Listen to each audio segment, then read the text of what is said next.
हम लोग ये डिस्कस कर रहे थे कि ये दो ब्लॉक है M1 और M2। दोनों ब्लॉक पे आप constant equal and opposite force लगा रहे हैं। तो अगर इन दोनों ब्लॉक पे equal and opposite force apply करा जाए तो बताइए यह स्प्रिंग मैक्सिमम कितना इलोंगेट होगा, और इस दौरान आपका फर्स्ट ब्लॉक और सेकंड ब्लॉक कितना कितना डिस्टेंस कवर करेगा।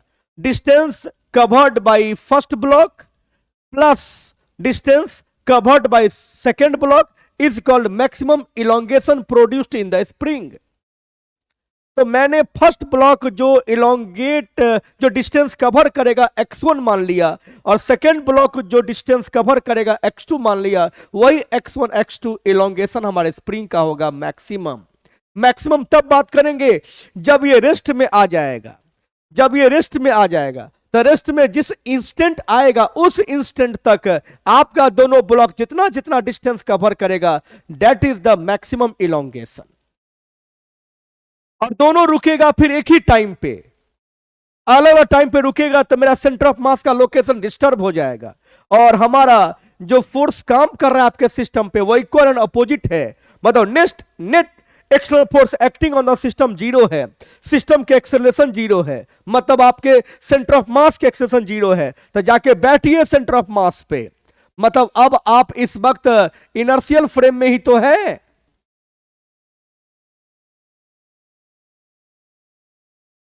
और अगर आप इनर्शियल फ्रेम में हैं तो फिर किसी भी तरह के अदर कोई कंसेप्ट की रिक्वायरमेंट नहीं है। आप सेंटर ऑफ फ्रेम पे बैठकर इस सेंटर ऑफ मास को as a frame of reference इस्तेमाल करके प्रॉब्लम को सॉल्व कर सकते हैं। तो हमने कहा again we have to use centre of mass as a reference frame. हमने ए को स्प्रिंग को बी को एक सिस्टम मान लिया है, और एफ आपका एक्सटर्नल फोर्स है, लेकिन दोनों ब्लॉक पे ये एफ लग रही है, equal in magnitude and opposite in direction. Hence the net external force acting on the system is zero, so the acceleration of the system is zero. Hence the centre of mass के acceleration zero, मतलब velocity centre of मास का या तो zero या constant. मैंने समझा रखा है कि पहले से सेंटर ऑफ मास आपका रेस्ट में था, तभी भी रेस्ट में ही रहेगा। और चूंकि हम जानते हैं कि यहां पर सेंटर ऑफ मास का लोकेशन नहीं बदलेगा, ft जीरो है, मतलब डेल्टा एक्स सीएम जीरो है। और अगर डेल्टा एक्सएम जीरो है तो आप यूज कर सकते हैं m1x1 plus m2x2 equals simply m1x1 बराबर m2x2।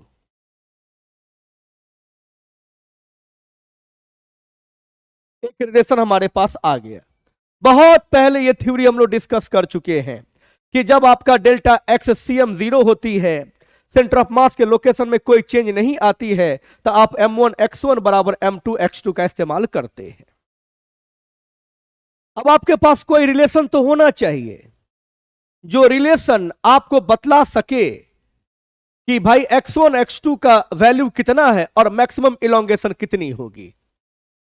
तो इसे कैलकुलेट करने के लिए आपके पास दो कंसेप्ट है, या तो आप एनर्जी कंजर्वेशन प्रिंसिपल का इस्तेमाल कर लीजिए या वर्क एनर्जी थ्योरम का इस्तेमाल कर लीजिए, आप जिसका भी इस्तेमाल करना चाहें। फोर्स लग रहा है तो हर फोर्स के टर्म में बात करी ही जा सकती है।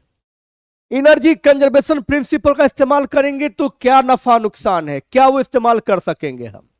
तो देखिए एनर्जी कंजर्वेशन इसकी कुछ वेलोसिटी रही होगी। कहते हैं कि जब भी एक्सटर्नल एजेंट किसी सिस्टम पे वर्क करती है वह उस सिस्टम में पोटेंशियल एनर्जी के रूप में स्टोर्ड होती है। The work done by the external force is stored in the form of potential energy in the system. तो उसको आप डायरेक्टली यू से रिप्रेजेंट करते हैं, तो हम यहां पर वो ज्यादा बेहतर समझते हैं। तो यहां पर हम उसको दूसरे तरीके से लिखते हैं, here work done by external force is stored in the spring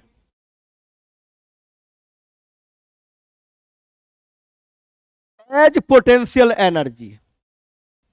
जब ये वर्क हो रहा है वह सिस्टम में स्टोर हो रहा है पोटेंशियल एनर्जी के रूप में, तब हमारे लिखने का तरीका हम थोड़ा सा बदल देंगे और हम कह देंगे work done by external force equals to potential energy of the spring. तो वर्क डन हो गया F1 into x plus F2 into x, और ये हो गया स्प्रिंग की पोटेंशियल एनर्जी, जिसका फॉर्मूला आपको याद रखना चाहिए, हाफ के एक्स स्क्वायर होता है। Energy of spring equals half के एक्स स्क्वायर। तो यहां पर x का मतलब है x1 प्लस x2। तब हम फिर ऐसे लिख सकते हैं, क्योंकि एक एक इंफॉर्मेशन बहुत इंपॉर्टेंट है।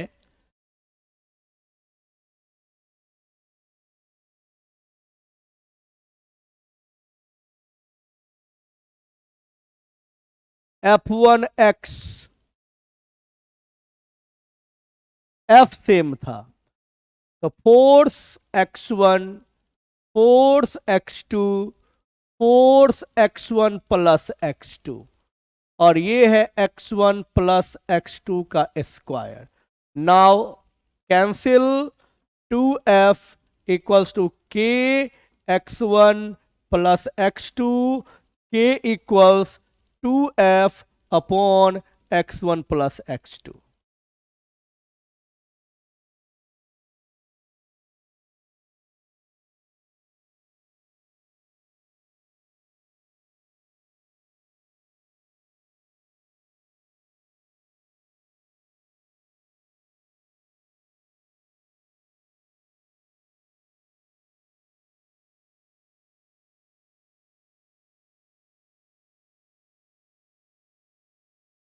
तो इस वक्त एनर्जी कंजर्वेशन प्रिंसिपल से ज्यादा सिंपल, ज्यादा इंपॉर्टेंट ये है, क्योंकि एनर्जी कंजर्वेशन प्रिंसिपल में बहुत बात सुनना समझना है। तो अभी अभी जस्ट मुझे एक छोटा सा कंसेप्ट ध्यान में आया, हम उसको रिप्लेस कर दिए इस कंसेप्ट से, ताकि आपकी एक्सप्लेनेशन के टाइम पे आपका कोई डाउट ना रहे। तो इस वक्त इस क्वेश्चन की हम लोग बात कर लिए हैं।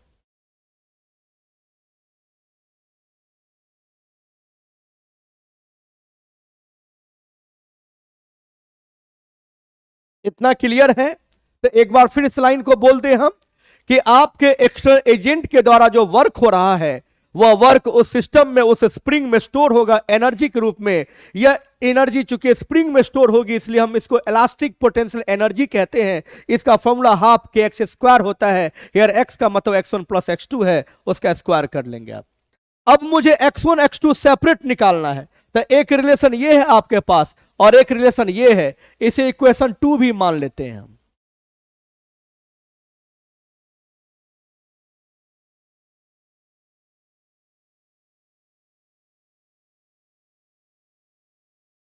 Now from equation 1 and 2,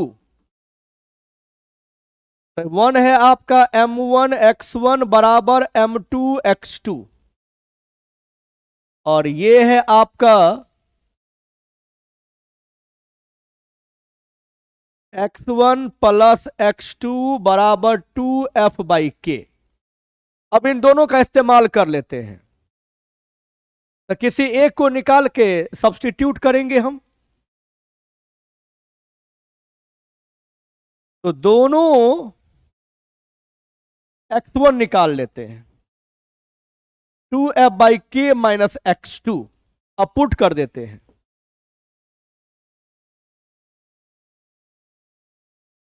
to F by के माइनस x2 इधर रहेगा m2x2।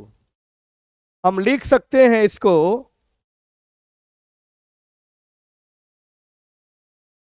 2f into m1 by के माइनस m1x2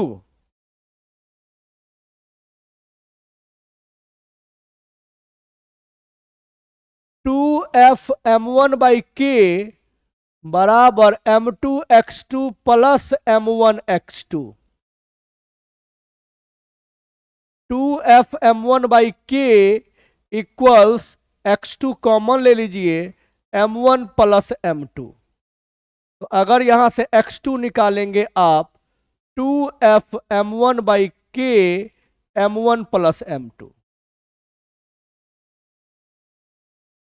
आंसर एक बार मिला लिया जाए, 2f_m1/k m1 plus m2, x2 निकल चुका है। सिमिलरली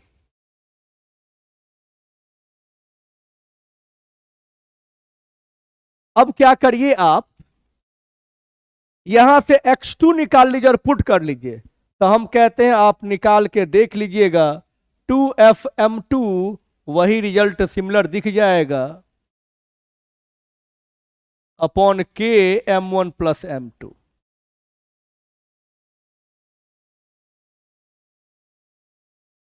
इस सीरीज का दूसरा क्वेश्चन भी कंप्लीट हुआ। कहां कहां पर आपको ठीक से डिस्कशन करना चाहिए, ये आपको बस बढ़िया तरीके से रिकॉल कर लेना है। स्प्रिंग के पहले क्वेश्चन में भी अच्छा खासा इंफॉर्मेशन था, जहां आपको सेंटर ऑफ मास पे बैठ करके देखने की सलाह दी गई। सेकेंड क्वेश्चन में बहुत सुंदर सा कॉन्सेप्ट था, जहां आपको work done by all the forces equals potential energy of the system करके निकाला गया।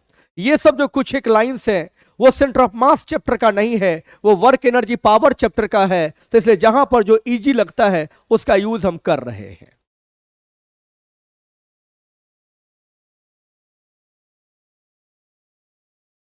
नेक्स्ट और इस सीरीज का आखिरी question, consider the situation of the previous problem. Suppose the block of mass m1 is pulled by a constant force f1 and the other block is pulled by a constant force f2. Find the maximum elongation that the spring will suffer. वही question है, question तो वही है।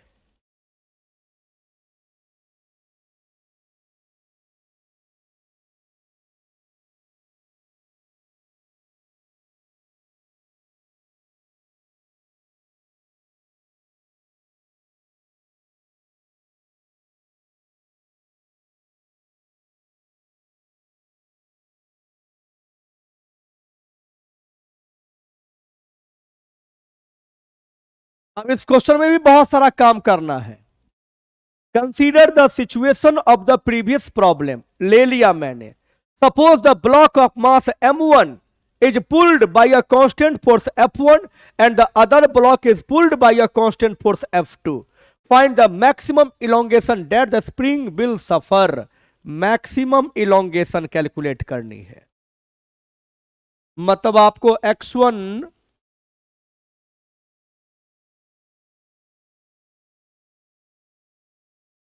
Plus x2 निकालना है। ये इधर shift करेगी बाई x1, ये इधर शिफ्ट करेगी बाई x2, वही x1 प्लस x2 इसकी मैक्सिमम इलोंगेशन होगा। लेकिन इस क्वेश्चन में तो कुछ अलग ही लेसन है, कुछ अलग ही बात सीखने समझने को है। अब तो आपकी नेट एक्सटर्नल फोर्स जीरो नहीं लग रहा है, नेट एक्सटर्नल फोर्स जीरो नहीं दिख रहा है,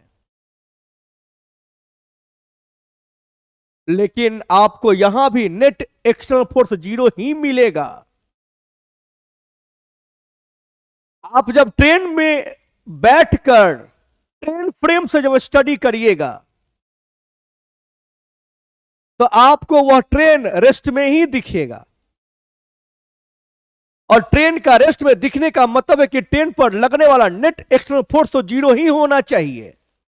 तो हम फिर से कहेंगे, जाइए और सेंटर ऑफ मास पे बैठ करके स्टडी कीजिए आप, तो सेंटर ऑफ मास तो आपको रेस्ट में ही लगेगा। और उसके रेस्ट में होने का मतलब है कि इन फोर्सेस की जो नेट वैल्यू होगी वह जीरो ही होना चाहिए, होगा। यह बात भी समझेंगे हम। लेकिन बात यहां से शुरू करते हैं कि जब आप ग्राउंड फ्रेम पे खड़े होकर के देखिएगा तो एक ब्लॉक पे F1 फोर्स लग रही है, एक ब्लॉक पे F2 फोर्स लग रही है, और दोनों फोर्स कांस्टेंट है बट अलग अलग मैग्नीट्यूड का है। तो फिर अलग अलग मैग्नीट्यूड का है तो नेट फोर्स जीरो नहीं है। तो जाइए और इसके सेंटर पे बैठ जाइए। कहां पे? सेंटर ऑफ मास पे। अगर आप सेंटर ऑफ मास पे बैठ जाते हैं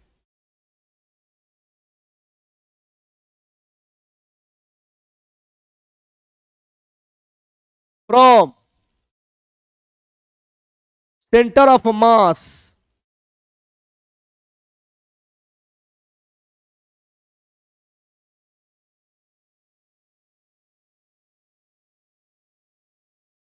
एज ए रिफरेंस फ्रेम, तब आप कहिएगा कि हम आ चुके हैं नॉन इनर्शियल फ्रेम में।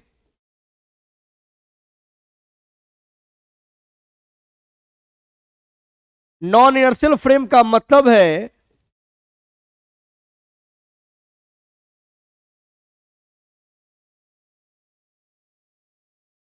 न्यूटन्स फर्स्ट लॉ आपका इनवैलिड हो चुका है। हमने क्या कहा कि आपको सेंटर ऑफ मास पे बैठ के देखना है, और चूंकि सेंटर ऑफ मास की एक्सेलरेशन तो जीरो नहीं है। क्यों? क्योंकि नेट फोर्स जीरो नहीं दिख रहा है मुझे, और अगर नेट फोर्स जीरो नहीं दिख रहा है, नहीं लग रहा है मुझे, तो सेंटर ऑफ मास की कुछ एक्सेलरेशन होगी। कितनी है? ग्राउंड फ्रेम में बैठ के निकालिए। दिस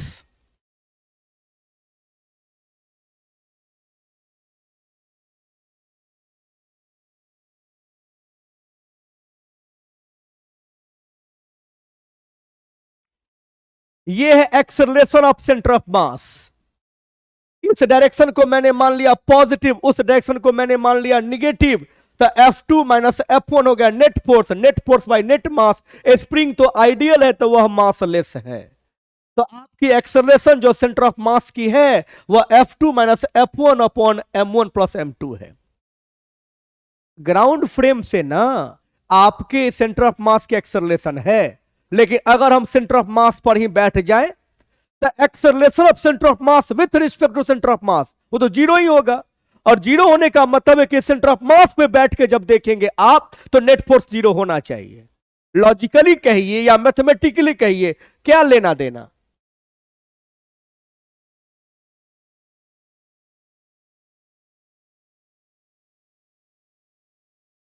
ये एक्सेलरेशन तो पता करने के लिए आपको ग्राउंड फ्रेम में जाना था, तो ग्राउंड फ्रेम में जाकर के आपने एक्सेलरेशन सेंटर ऑफ मास का निकाल लिया। और चूंकि मुझे सेंटर ऑफ मास का यूज करना है as a frame of reference, यानी आप वहां बैठ गए जिसके पास एक्सेलरेशन है, और जिसके पास एक्सेलरेशन है मतलब नॉन इनर्शियल फ्रेम में है आप। तो नॉन इनर्शियल फ्रेम को पहले आप बनाइए इनर्शियल फ्रेम, तब आप स्टडी कर पाइएगा न्यूटन्स लॉज ऑफ मोशन का। क्या कह रहे हैं इस बात को ठीक से समझना चाहिए। हमें स्टडी तो इसी सेंटर ऑफ मास पे बैठ के करना है, लेकिन ये एक ऐसा क्वेश्चन है जहां सेंटर ऑफ मास में एक्सेलरेशन है, मतलब इस पर बैठकर हम स्टडी करेंगे ब्लॉक्स की, तो हम नॉन इनर्शियल फ्रेम में होंगे, और नॉन इनर्शियल फ्रेम में होंगे तो न्यूटन फर्स्ट लॉ काम नहीं करेगा। तो न्यूटन फर्स्ट लॉ काम कर सके इसके लिए स्यूडो फोर्स अप्लाई करना होगा। स्यूडो फोर्स अप्लाई करेंगे तब आपको पता चलेगा कि भाई आप इनर्शियल फ्रेम में हैं। और जब इस पे बैठ के स्टडी करेंगे, मैंने क्या कहा,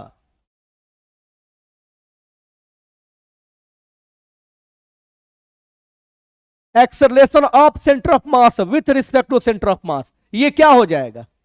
जीरो। सेंटर ऑफ मास पे बैठ के देखेंगे सेंटर ऑफ मास के रिस्पेक्ट में, तो वो एक्सेलरेशन तो जीरो ही होगी।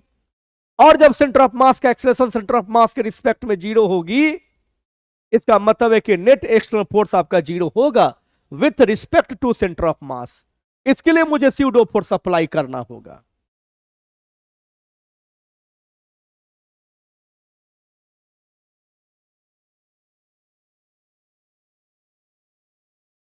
नाउ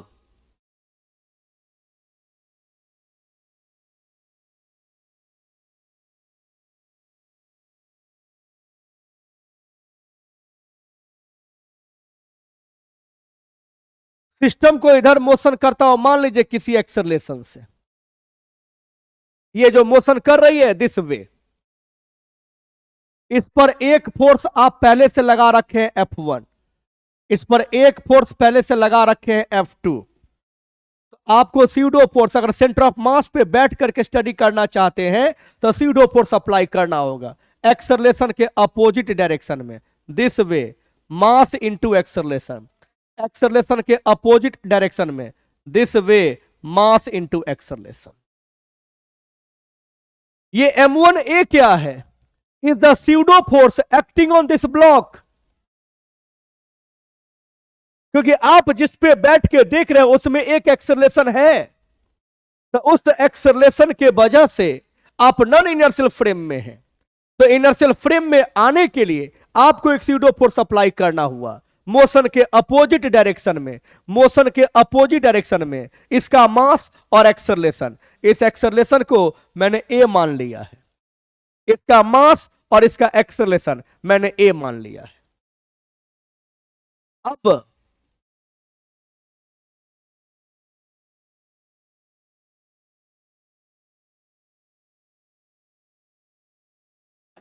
सेंटर ऑफ मास के रिस्पेक्ट में बात करें हम, तो पहले बॉडी पर जो नेट फोर्स काम कर रहा है वो कितना काम कर रहा है?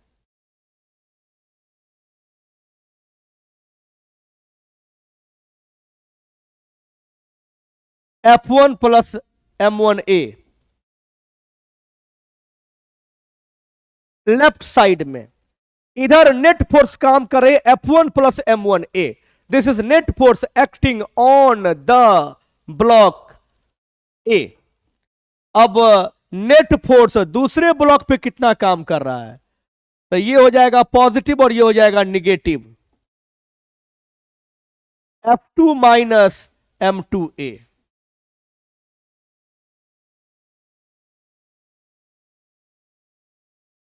राइट वार्ड काम कर रहा है। बस इन्हीं सब छोटी छोटी बातों पर आपको ध्यान देना चाहिए। हम आगे बढ़ेंगे, आप एक बार ठीक से रिकॉल कर लीजिए। तो जो सेंटर ऑफ मास होगा जिस पर बैठ करके आपको इन ब्लॉक्स के मोशन का स्टडी करनी है, तो चूंकि हम लोग ये कंफर्म कर चुके कि सेंटर ऑफ मास में एक एक्सेलरेशन है, और जब उस पर बैठ जाएंगे तो वह एक्सेलरेशन आपको भी मिल जाएगा।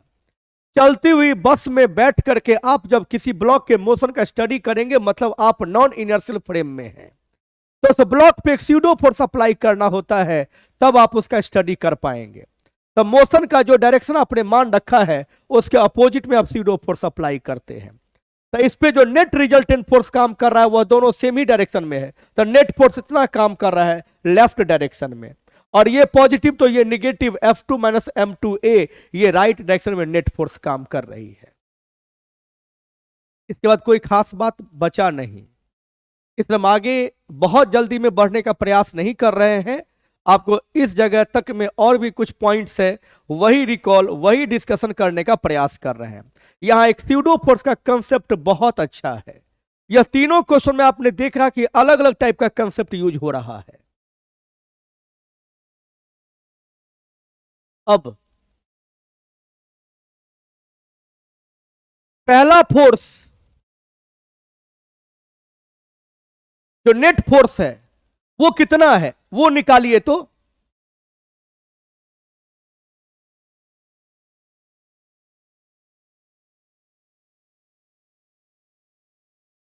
Now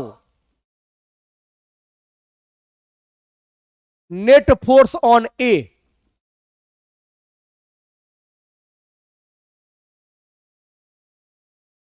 F1 plus M1A।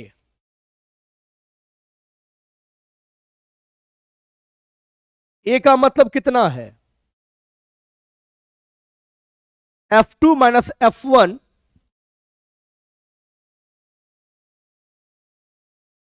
M1 plus M2। जरा सिंप्लीफाई करिए इसको, F1 plus M1 F2 minus M1 F1 upon M1 plus M2, M1 F1 plus M2F1 plus M1F2 minus M1F1 upon M1 plus M2। M1F1 cut गया तो हो गया M2F1 plus M1F2 by M1 plus M2। इसको एक equation मान लीजिए A। इसकी जरूरत नहीं है क्वेश्चन सॉल्व करने के लिए, लेकिन फिर इसकी जरूरत नहीं है तो डिस्कशन भी तो दोबारा नहीं हो पाएगा। तो एक चीज हम सीख लेना चाहते हैं। Now net force on B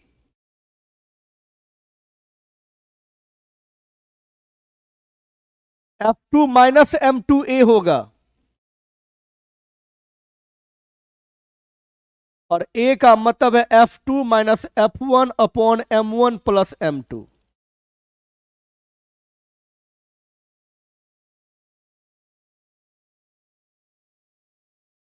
F2 net निकालते हैं, ये हो जाएगा M1 F2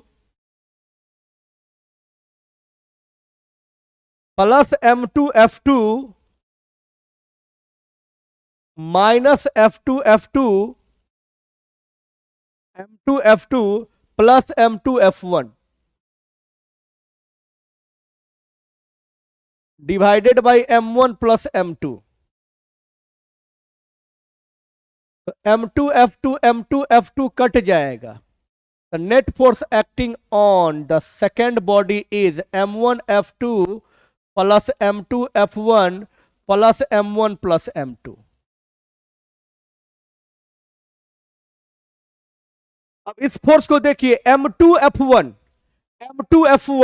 M1 F2 by M1 M2, और ये किधर काम कर रहा है? लेफ्ट में। नेट फोर्स 1 पे लेफ्ट में काम कर रहा है। ये किधर काम कर रहा है? राइट में काम कर रहा है। तो आपका सेकेंड बॉडी पर नेट फोर्स राइट में काम कर रहा है, फर्स्ट बॉडी पे नेट फोर्स लेफ्ट में काम कर रहा है, और फोर्स का मैग्नीट्यूड इक्वल है और डायरेक्शन अपोजिट है, मतलब नेट फोर्स कितना हो जाएगा? तो कहते हैं हेंस नेट फोर्स पहले पर प्लस नेट फोर्स दूसरे पर, ये आपका 0 हो जाएगा। और इसे होना भी चाहिए। जब मैंने कहा कि सेंटर ऑफ मास पर बैठ करके स्टडी कीजिएगा, तो सेंटर ऑफ मास की एक्सेलरेशन सेंटर ऑफ मास के रिस्पेक्ट में 0 होगा। मतलब मेरी, अगर हम ट्रेन पे बैठ गए तो मेरा एक्सेलरेशन ट्रेन के रिस्पेक्ट में 0 हो जाएगा, क्योंकि जो ट्रेन का एक्सेलरेशन वही मेरा एक्सेलरेशन, तो मेरा एक्सेलरेशन ट्रेन के रिस्पेक्ट में मतलब 0। तो जब हम सेंटर ऑफ मास पे बैठ करके सेंटर ऑफ मास के एक्सेलरेशन की बात सेंटर ऑफ मास के रिस्पेक्ट में करेंगे, जब ट्रेन पर बैठ करके ट्रेन के एक्सेलरेशन की बात ट्रेन के रिस्पेक्ट में करेंगे, 0। और इसके 0 होने का मतलब यह हो गया कि नेट फोर्स सेंटर ऑफ मास पर बैठकर जब देखेंगे उस सिस्टम पर तो 0 होना चाहिए, और डेट इज 0। तो नेट फोर्स आपके सिस्टम पे क्या है? 0 है। तो यह बात मुझे प्रूफ नहीं करना है इस क्वेश्चन में, लेकिन यह आपके कंसेप्ट के लिए, आपके समझने के लिए कि यह मेरे लिए खास इंफॉर्मेशन है कि अगर हम बोलते हैं कि सेंटर ऑफ मास पर बैठिए और अब सेंटर ऑफ मास के acceleration with respect to centre of mass मतलब वो 0, तो सेंटर ऑफ मास पे बैठ के जब नेट फोर्स की बात करेंगे तो वो 0 होगा। तो वो यहां पर दिखेगा नहीं। स्यूडो फोर्स अप्लाई कीजिए, फिर ए पे नेट फोर्स निकालिए, फिर बी पे नेट फोर्स निकालिए, फिर दोनों को उसके डायरेक्शन के साथ ऐड कीजिए, तो आपको नेट फोर्स दिख जाएगा। बट हमारा जो सिंपल कंसेप्ट है वो यूटिलाइज करते हैं। लेकिन क्वेश्चन क्या कह रहा था?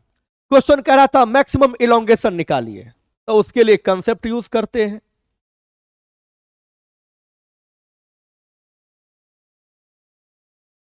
फाइनली अब आपका पहला फोर्स भी कुछ वर्क कर रहा होगा। Work done by the first force plus work done by the second force.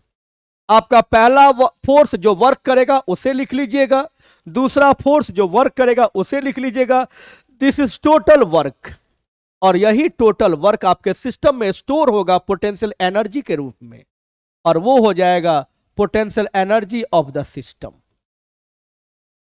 तो जब भी किसी सिस्टम पे वर्क किया जाता है, that work is stored in the system as a potential energy. कहिएगा काइनेटिक एनर्जी में क्यों नहीं? तो फोर्स लगने के पहले भी रेस्ट में था, और जिस टाइम पे आपको मैक्सिमम इलोंगेशन निकालना है वहां भी रेस्ट में होगा, तो काइनेटिक एनर्जी में कोई चेंज हो ही नहीं रहा है। तो जो वर्क परफॉर्म कर रहे हैं आप, पोटेंशियल एनर्जी को ही वह रिप्रेजेंट करेगा। तो ये है आपका पहले फोर्स पे, पहले बॉडी पर जो नेट फोर्स लगा और उसकी डिस्प्लेसमेंट हमने x1 मान लिया है। दूसरे पर जो नेट फोर्स लगा और उसकी डिस्प्लेसमेंट x2 मान लिया गया है, और ये हो गया half k x1 plus x2 का होल स्क्वायर। अब पहले बॉडी पे कितना फोर्स लग रहा है, तो ये आपने कैलकुलेट कर रखा है, m2 f1 m1 f2 upon m1 plus m2 into x1। दूसरे बॉडी पे कितना फोर्स लग रहा है, इतना ही तो है, m2 f1 plus m1 f2 upon m1 plus m2 into x2 equals to half k x1 plus x2 का होल स्क्वायर।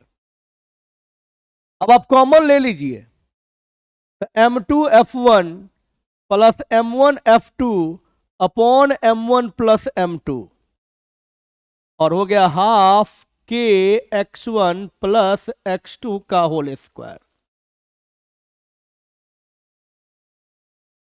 अब ये कैंसिल हो गया, निकालना तो x1 into x1 plus x2 ही है।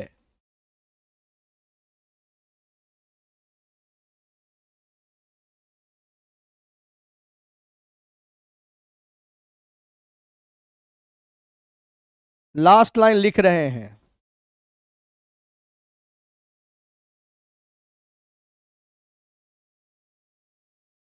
ये 2 पलट के ऊपर चला जाएगा, m2 f1 plus m1 f2 divided by, ये नीचे आ जाएगा,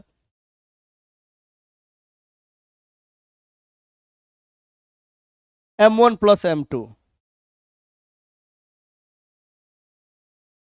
2 बाई के m1 f2 plus m2 f1 upon m1 plus m2, 2 by के m2 f1 plus m1 f2 upon m1 plus m2। बस, तो यह 50, 51 और 52, यह तीनों एक सीरीज का क्वेश्चन भले ही कह सकते हैं, लेकिन यह तीनों क्वेश्चन में अलग अलग कंसेप्ट है और बहुत डिटेल से समझाया गया है। एक बार दो बार ठीक से प्रैक्टिस कर लीजिएगा। इसी क्वेश्चन को जब आप ही को दोबारा मुझे बताना होगा तब हम इसको सॉर्ट कर सकते हैं। इसी क्वेश्चन को जब आप ही को दोबारा मुझे समझाना होगा हम थोड़ा और कंसाइज कर सकते हैं, क्योंकि यह क्वेश्चन पहली बार आपको समझाना पड़ा तो हो सकता है कई बार बोलना पड़ा होगा और कुछ डिटेल्स करना पड़ा होगा। तो उसी तरीके से आप भी इतनी बार प्रैक्टिस कीजिएगा कि यह क्वेश्चन सिंपल तरीके से स्ट्रेट फॉरवर्ड एक्सप्लेन कर सके। तो कल और आज मिला करके कुछ क्वेश्चंस हो गए हैं, इतना का ठीक से प्रैक्टिस कर लीजिए, तो फिर अगले क्लास में और क्वेश्चंस की बात होगी। Okay, bye.